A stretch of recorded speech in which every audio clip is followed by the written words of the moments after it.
për Edi Ramën u bë shumë zhurmë, jo s'po vjen, dhe më në fund abstenoj, që sigurisht për shkak që tash të njëra që ai kishte kritikuar e fyer viteve të fundit me batuta ndaj presidentit amerikan, dhe si duket s'ka guxuar ose nuk ka pas fytyrë me dal para syve. Por koincidenca e vizitës së vajzës së presidentit amerikan Ivanka Trump në Tiranë ishte një alibi për Edi Ramën që të mbrohet dhe të justifikon abstenimin e tij në këtë samit botror me shumë rëndësi për paqe në glob. Fundit vizita e vajzës së Trump në Vlorë ashtu kështu do të ndodhte hëp me Ramën, hëp Ramën për një investim të madh në ishullin e Sazanit.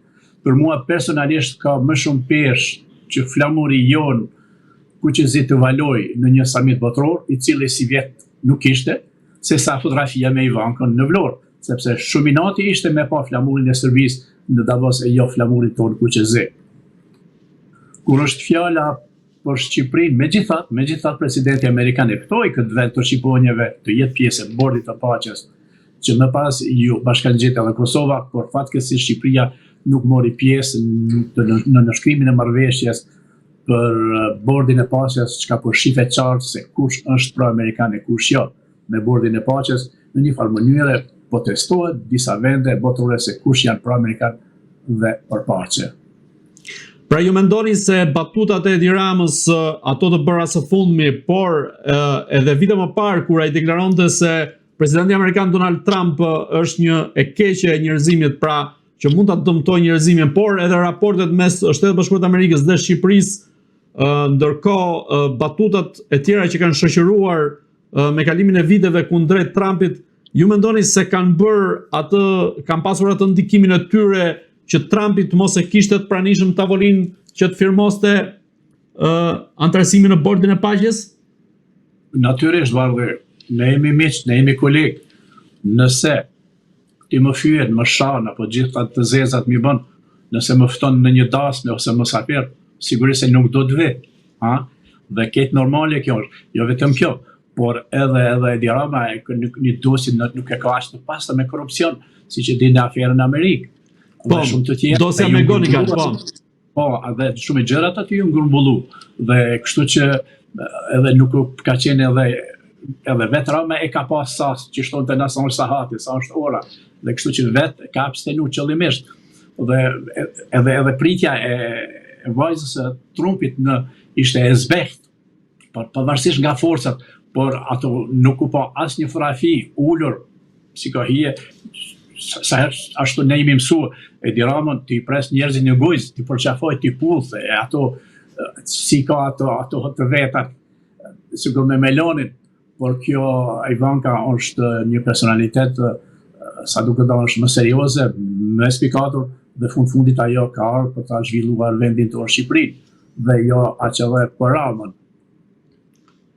Në këtë rast me takimin e Ivanka Trumpit, por nga ana tjetër edhe me mungesën e tij në Zvicër, në çfarë pozicioni gjendet Edi Rama në raport me Shtetet Bashkuara të Amerikës, dhe nga ana tjetër Shtetet Bashkuara të Amerikës a i kanë harruar apo anashkaluar po themi dosjen e Charles McGonigal, por nga ana tjetër edhe një lidhje indirekte të Edi Ramës, i cili ka pritur në zyrë një nga eksponentët që kishte raportet caktuara me kartelin Sinaloa, siç ishte Luftar Hysaj, dhe që më pas u shpall non grata nga Shtetet Bashkuara të Amerikës. Natyrisht aty ka diçka, si thonë në një fjalë, pa hëngër hudhra nuk vjen era gojës. Edhe këto marrëdhënie nuk janë si dikur të Trumpit dhe të Shqipërisë, të SBA-ve me Shqipërinë. Janë të ngrira, janë të ftohura. Nuk e mbaj mend kur ka qenë në Washington në Rama. Pastaj unë pak dyshoj në abstenimin e Melonit, sepse duket se Edi Rama ka pas Melonin si seksere, si mediatore, që ta nxis Trumpin që ta ftoj. Dhe abstenimi i saj duket se i ka cakruar, duket ka pas një ftofje mes edhe Melonit edhe Trump, pse nuk ma ftove, për shemb, nëse këtu nuk janë as zyrtare, po sipas mendimit tim, pse nuk ma ftove mikun tim që më binte në gjunjë në Tiranë. Dhe edhe kjo mund të gjëndroj. Por sidoqoftë, besoj se Amerika bashkëpunon më shumë me Shqipërinë se sa ka interesim me personalitetet të cilat tashmë janë futur në korrupsion deri në fytyrë. Pikërisht. Në këtë rast, Ivanka Trump a mund të shërbesi një varg shpëtimi për vetë e Ramën në raport me presidentin amerikan Donald Trump, apo këtu kemi të bëjmë thjesht me çështje biznesi dhe sa i përket raporteve institucionale, Shtetet Bashkuara të Amerikës kanë komplet qasje tjetër? Nuk besoj se kjo vizitë e Ivanka Trumpi bën hajër, i shërben Edi Ramës apo zbutjes së relacione mes Rama Trump. Si që pas disa video shumë të trubullta kanë të incizuara dhe edhe ne gazetari themi incizime të vjedhura ose diskrete, sepse bashkë me pasqen miqësore ishin ulur në tavolinë, kishin biseduar, e kishte përqafuar, ja kishte dhënë dorën, po fotografi të tilla kanë munguar, që më duket se vetë zonja Ivanka ka thënë keni kujdes, unë nuk dua të fotografohem me askën aq më tepër me Rama, sepse nesër e tij nuk dihet. Që mund të jetë? Të shohim ne të bëjmë, si themi në Shqipëri. A rrezikon në aspektin penal juridik kryeministri Edi Rama në raport me akuzën që është i dyshuar në dosjen Charles Megonigal, pra që ka korruptuar këtë ish agent të FBI-s? Thënë të drejtën, bardhe unë në këtë dosjen e tij edhe as nuk e kam ndjek edhe nuk jam aq diçka të them, se nuk jam as avokat as prokuror. Kjo është çështje e prokurore më shumti. Ne si gazetar mund të flasim, do shta dikun ja qillojmë, dikun s'ja qillojmë. E drejt. Zoti Maliqi, të ndalemi pak sërish te forumi i Davosit. A mendoni se me iniciativën e presidentit amerikan Donald Trump duke krijuar bordin e paqes, po zëvendësohet OKB-ja dhe po hym drejt një rendi të ri botror? Po, bardhe, e kam përshtypjen se ky bord i paqes mund të jetë një paralele OKB-s. Edhe pse Trump e tha se nuk e ka ndërmend të dëmtojë OKB-n. Por këto dyshime shtohen më shumë kur para një muaji, 3 javë ashtu, presidenti Trump tërhoqi ndihma financiare nga 65 organizata. Pjesa dërmuese e tyre ishin të OKB-s, ha? Kështu që OKB-ja vitet e fundit, sidomos nga fillimi i luftës në Kosovë, ka humbur imazhin e saj, por të mos thënë ka dështuar. Unë në OKB jam si gazetar nga viti 1990.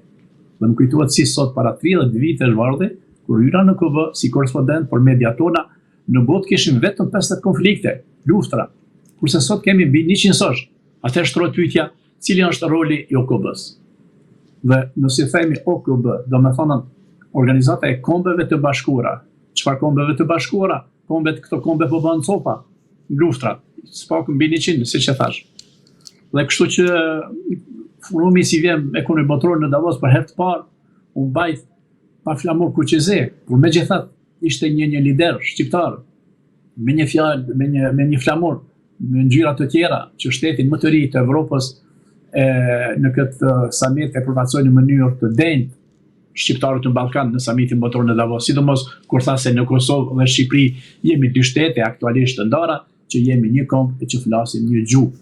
Pra kryeministri, unë fjala për kryeministrin shqiptar Albin Kurti në Davos, kur tha se Serbia më mirë se kur më herët e ka kuptuar se Kosova është shtet, edhe pse vazhdon ta refuzojë njohjen. Aty me një tribun ushtru një pyetje rreth, e bën një krahasim, një komparacion mes Moldavisë dhe rrezikun e rus dhe me Kosovën. Këtu Kurti tha shumë qartë, situata nuk është e njëjtë për Kosovën dhe Serbinë, pasi nuk ekziston një kanton serb që kërcënon sovranitetin. Sipas tij në Kosovë një gjë e tillë mund të kishte pasur rëndësi në pjesën veriore, 5 apo 10 vite më herët më parë, por tani kjo nuk ekziston më. Kryeministri shqiptar Kurti në Davos nga një sër takimesh ka folur edhe për diskriminimin e shqiptarëve në luginën e Preshevës. Do shtuar se lidhjet me Davosin dhe shqiptarët nuk janë të reja, bardhe. Ato datojnë edhe më herët, nga viti 2008, kur për herë të parë në dyert e këtij forumi ekonomik botror i hapi lideri shqiptar Sali Berisha, i cili kishte kërkuar njohjen e pavarësisë Kosovës dhe antarësimin e Shqipërisë në NATO, çka ashtu edhe ndodhi. Në anën tjetër, në Davos, përveç shqiptarëve, ishte edhe presidenti serb, që ishte më shumë fizikisht. Dhe dëgjova një deklaratë xhezharake presidentit Vučić, i cili pas ka thënë se jam gati të përkujdesem apo të kontrolloj Ballkanin. Ta shtrojë të kontrolloj, Ballkani kur nuk është i Zotit ta kontrolloj shtëpinë e vet. E po do me kontrollu kumshit. Ai ka probleme me serbët e vet në Serbi, me protesta maratonike të studentëve. Jo vetëm kaq, por ka probleme edhe me shqiptarë në luginën e Prashevës, të cilët janë viktimë e diskriminimit të regjimit të Vučićit, për çka Brukseli dhe Washingtoni kanë ngritur vazhdimisht zërin duke reaguar të ndalë këto politika antishqiptare. Madje Vučić në Davos e tha se jam veteran i forumit ekonomik botëror, me që pas ka ndjekur ai 12 vite këtë forum. Nëse ai qenë ka veteran, atëherë unë qenë kam super veteran, që kam ndjek që 20 vite këtë summit botëror.